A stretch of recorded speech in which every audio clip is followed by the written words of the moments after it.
everyone, welcome back to my channel. This is Chiru.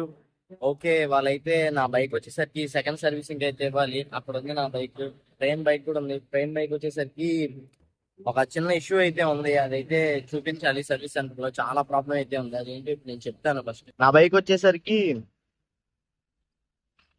5000 kilometres అయితే తిరిగింది lift.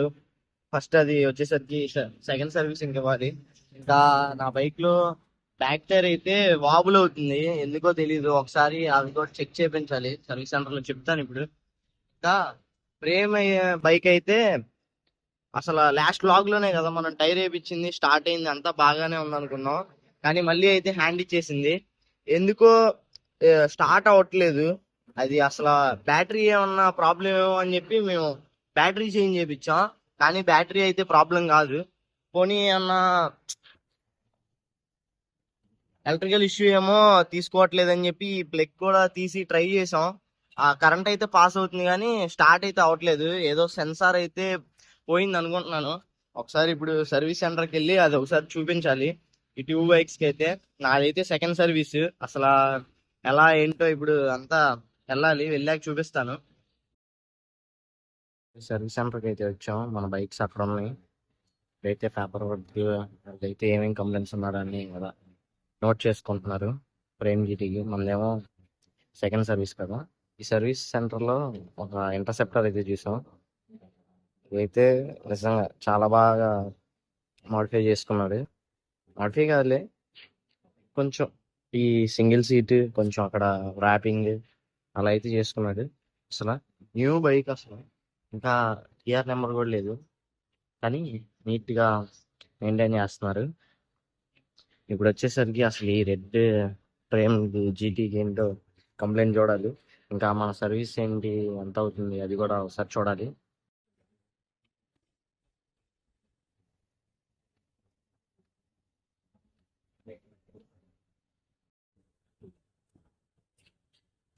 ఇప్పుడు second service లో ఏమేమి మారుస్తారమ్మా?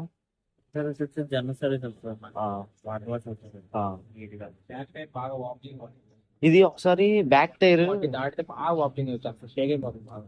ఒకసారి ఆ బ్యాక్ టైర్ వాబ్లింగ్ అంటే నేను ఒకసారి టైర్ పంచర్ పడినప్పుడు వేరే చోట బిగించాను. వాళ్ళు సరిగ్గా ఫిక్స్ చేయలేదని నేను అనుకుంటున్నా. ఒకసారి అది చూడండి.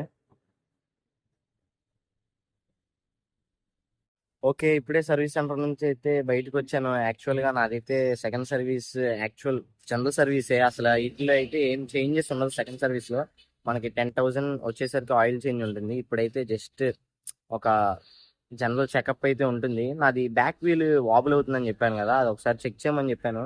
స్పోక్స్ ఏమన్నా పోయాయేమో అంటున్నారు. అది పోతే మ్యాక్స్ ఒక 500 కూడా అవ్వదు నాకు తెలిసినంత వరకు.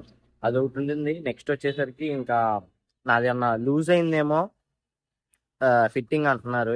ఎందుకంటే నేను అది పంచర్ పడినప్పుడు అయితే బయట అయితే చేపించాను. అది ఒకసారి చెక్ చేస్తా అన్నారు. ఏమన్నా ఫిట్టింగ్ లూజ్ అయితే అది ఒకసారి చూస్తారు. ఇంకంతే. ఇంకా నాకు వచ్చేసరికి ఈవినింగ్ కల్లా అయితే ఇచ్చేస్తా అన్నారు. ఫ్రేమ్ది అయితే టైం పడుతుంది, చెక్ చేయాలి చాలా అంటున్నారు. ఓకే అని చెప్పేసి ఇంకా 2 బైక్స్ అయితే ఇచ్చేసాం. ఇంకా నేను ఈవినింగ్ అయితే మళ్ళీ కంటిన్యూ చేస్తాను బ్లాగ్.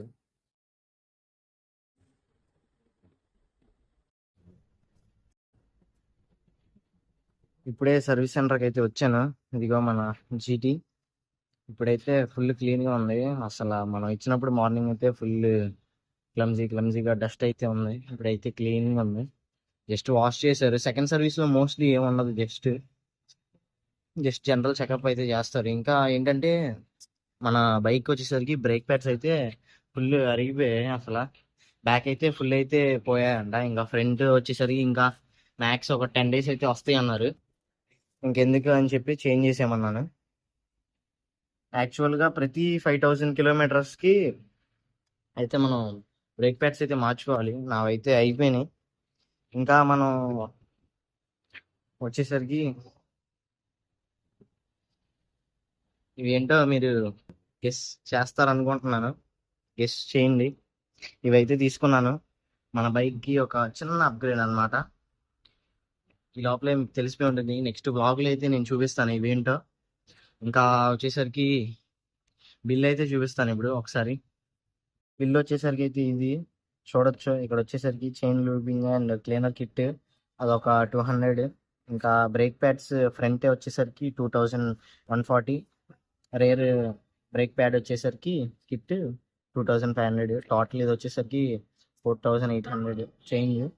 ఇంకా లేబర్ కాస్ట్ వచ్చేసరికి అరౌండ్ 300-400 అయింది. ఇంకా యాక్చువల్ టోటల్ సెకండ్ సర్వీస్ వచ్చేసరికి 5200 అయింది.